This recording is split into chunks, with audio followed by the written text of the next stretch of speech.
Have you noticed changes in the industry, and what have you noticed, and what are you sort of doing to adapt to? Like in the...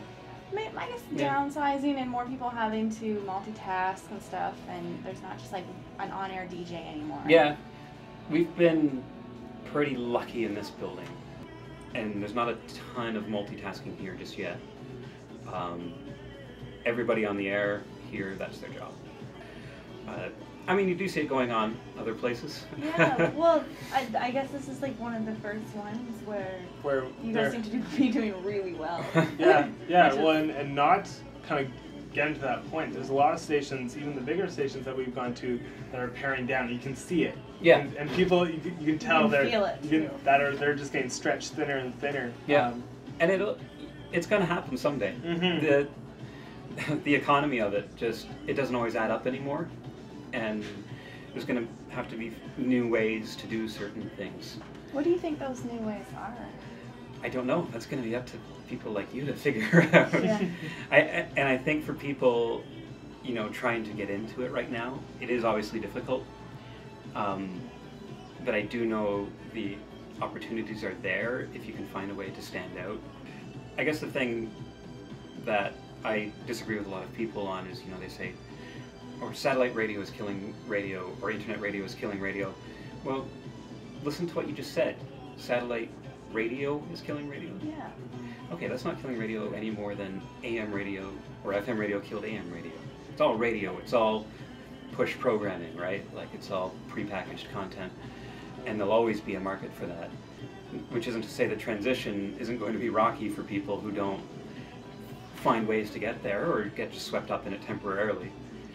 But the best opportunity for people starting out is to create their own. And it sounds like a momentous task to take on. People are doing it. Yeah. Oh yeah. What do you look for when you're in the hiring process? What are the top things that you look for? One is just the raw ability to do the job, to be honest.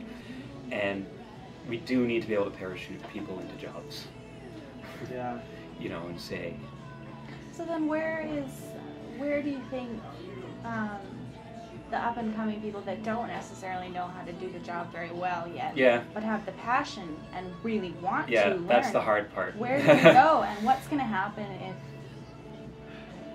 you get smaller and smaller at the sounds bottom familiar. there? I think I read something about this the other day. It's hard.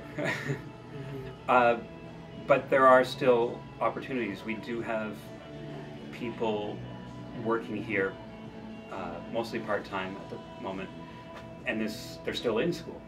Yeah, what are some of your personal values that you hold within the industry and that you try and pass along to people you work with? Wow, that's tricky. I'm trying to sort of be forward-thinking.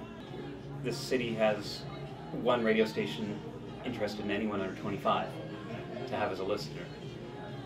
So if we're not creating programming for that generation, why should they care to listen when they move into a so-called money demographic? How do we compete with all these audio services that are commercial free when we're still giving them 16 minutes an hour of commercials? And I think somebody is going to have to make a really bold move at some point to plant their foot in the future.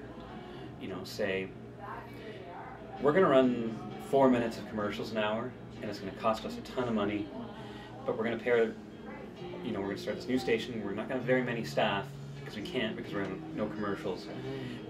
But it's forward thinking. We're going to bring people into this. We're going to innovate in other ways that we can do with minimal staff.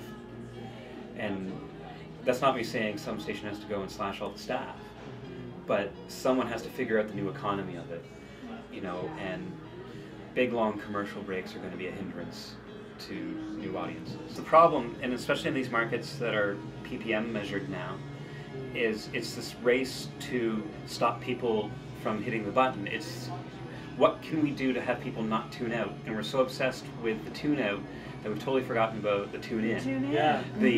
Not only driving people to your station, but giving them the passion for your brand to the point where they don't care if it's a bad song that they don't like, or couple extra commercials, you know.